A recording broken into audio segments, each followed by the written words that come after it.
And I'm very lucky I have a faith that allows me go around the world, and also when I would go to Mass in California or Vancouver or Singapore, wherever it happens to be, there's a community, and I think that's a wonderful thing of the church, right? That we will be respected and welcomed anywhere in the world, do you know what I mean? So I've always found that to be very good, and I always find that, like, I've been in so many houses, because then they say, after Mass, they say, and where are you from? And you say, from Ireland. Oh, myself.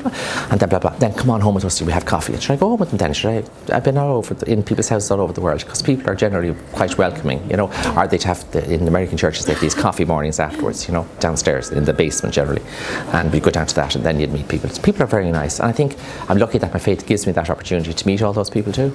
But my faith is, I don't really talk about it as much as ye do, media, inverted commas, but I suppose nowadays it's kind of typical, topical, or whatever it is.